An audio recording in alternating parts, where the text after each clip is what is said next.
Welcome to top Telugu news. బేడబుడగ జంగాలకు కుల ధృవీకరణ పత్రం అందచేయాలని ఆర్టీఓ మహేష్కు వినతి పత్రం అందచేసిన బేడబుడగ జంగాల రాష్ట్ర సెక్రటరీ సిరిచాల అంజి ఎంఆర్పీఎస్ నాయకులు. శ్రీ సత్యసాయి జిల్లా ధర్మవరం పట్టణంలో ఎంఆర్పీఎస్ నాయకుల ఆధ్వర్యంలో ఎస్సీ జాబితాలో ఉన్న బేడబుడగ జంగాలకు కుల ధృవీకరణ పత్రం అందజేసి న్యాయం చేయాలని ధర్మవరం ఆర్డీఓ మహేష్ కు వినతి పత్రం అందజేసిన బేడబుడగ జంగాల రాష్ట్ర సెక్రటరీ సిరిచాల అంజి అనంతరం మీడియాతో మాట్లాడుతూ ఆంధ్రప్రదేశ్ లో ఉన్న బేడబుడగ జంగాలకు కుల ధృవీకరణ పత్రం ఇవ్వకపోవడం చాలా అన్యాయం అనేసి ప్రజా సంఘాలు చర్చించడం జరిగింది.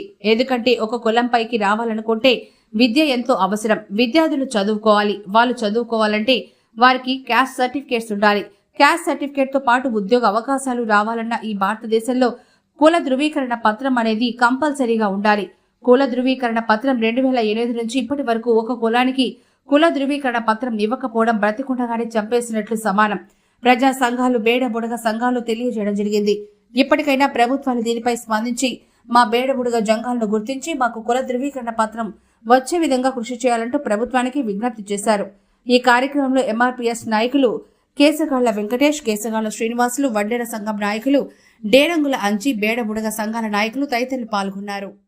8 నుంచి కూడా అంటే మా పెద్దలు చాలా వరకు ప్రతి ఎమ్మెల్యే దగ్గరికి ప్రతి ఎంపీ దగ్గరికి తిరిగి విసిగిపోయారు. కాకపోతే ఏంటంటే అప్పట్లో చైతన్యం లేకపోవడం వల్ల మా వాళ్ళు ఇంకా మా బతుకులు ఇంత అనుకున్నారు.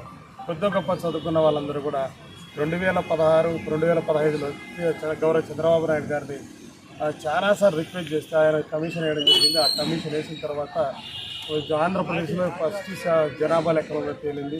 అంతేకాకుండా అంగో మైనస్ పాయింట్ ఏంటంటే చంద్రబాబు నాయుడు సార్ గారు ముందే పంపించుంటే బాగుండేది. ఆయన ఎలక్షన్ చివరి టైం లాస్ట్ టైంలో ఇవ్వడం వల్ల కేంద్రానికి పోయిన తర్వాత ఇక్కడ ప్రభుత్వాలు మారిపోవడం వల్ల చివరికి మళ్ళీ కేంద్ర ప్రభుత్వం 2వ కమిషన్ వేయాలని చెప్తే 2వ కమిషన్ వేశారు. 2వ కమిషన్ వేసిన తర్వాత కూడా దాంట్లో కూడా ఉన్నారని తెలిసింది, కానీ వాళ్ళు మాకు సర్టిఫికేట్లు ఇవ్వడంలో చాలా జాప్యం చేస్తున్నారు. దీని విషయంలో మేము కలెక్టర్ గారిని, తర్వాత ప్రిన్సిపల్ సెక్రటరీ గారిని మేము దగ్గర ఒక 8 మంది ఐఏఎస్ ఆఫీసర్లను కలిసాం. అంటే కాకి సునీత మేడం గారు, జయలక్ష్మి మేడం గారు, తర్వాత జయలక్ష్మి మేడం గారు, గంధం చంద్రుడు గారు ప్రిన్సిపల్ సెక్రటరీగా ఉన్న వాళ్ళలో, తర్వాత వచ్చేసి మనటి వరకు ఉన్న కన్నబాబు సార్, ఇప్పుడు వచ్చేసి రాములు సార్ కూడా వీళ్ళందరినీ కూడా కలవడం జరిగింది. ప్రిన్సిపల్ సెక్రటరీ గారిని కలిస్తే వాళ్ళందరూ న్యాయం చేస్తూ ఉంటున్నారు, కానీ ఇంతవరకు న్యాయం చేయలేదు సార్. చేయకపోగా అదే కాకుండా మేము ఢిల్లీ లెవెల్లో కూడా పోయినప్పుడు సోషల్ వెల్ఫేర్ మంత్రి అయిన వీరేంద్ర కుమార్ సార్కి వినతి పత్రం ఇస్తే ఆయన ఏం చేశారంటే, మీరు మీ రాష్ట్ర ప్రభుత్వాల నుంచి మీరు ఒక క్లియర్గా మాకు వస్తే మేము మీకు న్యాయం చేస్తామని చెప్పి తెలియడం జరిగింది. క్లియర్గా పంపించడంలో అధికారులు నిర్లక్ష్యం చేస్తున్నారని చెప్పేసి మా బాధ సార్. ఎందుకంటే వాళ్ళు మా యొక్క వీక్ పాయింట్ ఒకటి వీళ్ళు అడగలేరు, వీళ్ళ దగ్గర జనాభా లేరు కాబట్టి వీళ్ళు అడగలేరు, వీళ్ళు మమ్మల్ని నిలదీయలేరు అని చెప్పేసి వాళ్ళు తప్పుడు లెక్కలు పంపించడం, తప్పుడు రాతలు రాయడం వల్ల మేము చాలా నష్టపోతున్నాం సార్. దీనివల్ల మా బిడ్డల భవిష్యత్తు నాశనం అవుతుంది సార్. కాబట్టి గౌరవ పవన్ కళ్యాణ్ సార్ గారు ఎలక్షన్కి ముందు కూడా ఆయన ఏం చెప్పాడంటే, బేడబుడగ కమిటీకి కుల ధృవీకరణ ఇవ్వకపోవడం చాలా బాధాకరమని చెప్పేసి ఒక ప్రెస్ మీట్లో ఆయన మాట్లాడారు. అదే కాకుండా గౌరవ చంద్రబాబు నాయుడు గారు కూడా 3 సార్లు ఒకసారి బుక్రాయ సముద్రంలో బేడబుడగ జంగాలకు సర్టిఫికేట్లు ఇచ్చే బాధ్యత నేను తీసుకుంటా అన్నారు. అంతేకాకుండా గుత్తిలో కూడా సభలో కూడా బేడబుడగ జంగాలు అనే వాళ్ళు నా దృష్టిలో ఉంది, వాళ్ళకి న్యాయం చేస్తానని చెప్పడం జరిగింది. అంతేకాకుండా ఎమ్మగనూరులో కూడా గౌరవ చంద్రబాబు నాయుడు గారి దృష్టికి వెళ్తే ఆయన అప్పుడు కూడా అన్నాడు, మీ బుడగ జంగాలు అనే వాళ్ళు నాకు దృష్టిలో ఉన్నారు, వాళ్ళకి కంపల్సరీ న్యాయం చేస్తానని చెప్పేసి గౌరవ చంద్రబాబు నాయుడు గారు కూడా హామీ ఇచ్చారు సార్. అలాగే గౌరవ లోకేష్ గారు కూడా మాకంటూ కొప్పూరులో ఒక సభ పెట్టారు సార్. కేవలం బేడబుడగ జంగాల కోసమే ఒక సభ పెట్టారు. సభ పెట్టిన తర్వాత ఆ బేడబుడగ జంగాల సభలో గౌరవ నారా లోకేష్ గారే కూర్చొని మీకు న్యాయం చేస్తారని చెప్పి తెలియడం జరిగింది. కానీ ఈరోజు ఇంకా ఇప్పుడు దగ్గర ఒక సంవత్సరం కావస్తాను ఇప్పటి వరకు అతిస్థితి లేకుండా ఇప్పటి వరకు ఉన్నారు సార్.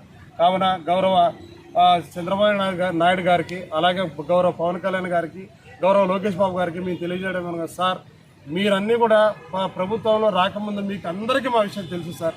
కానీ ఇప్పటి వరకు కూడా మీరు మా పైన ఎటువంటి నిర్ణయం తీసుకోకపోవడం చాలా బాధాకరం అనిపిస్తుంది సార్. దయచేసి సార్ ఇప్పటికైనా మా కులాన్ని గుర్తించండి. 17 సంవత్సరాలు ఒక కులాన్ని గుర్తించకపోవడం అనేది భారతదేశ చరిత్రలో సార్ చాలా హీనమైన చర్య. సార్ మీరందరూ మా స్థితిగతులు అన్నీ కూడా చూసిన మీరే కూడా మాకు న్యాయం చేయకపోతే గత ప్రభుత్వాలు ఎట్లయితే అన్యాయం చేసినా మీరు కూడా అన్యాయం చేసిన వాళ్ళగా మిగిలిపోతారు సార్.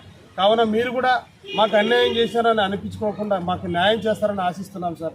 దయచేసి మాకు న్యాయం చేయాలని కోరుకుంటూ ఈరోజు ధర్మవరం ఆర్డీఓ ఆఫీసులో కూడా ఆర్డీఓ గారికి వినతి పత్రం ఇచ్చాం సార్.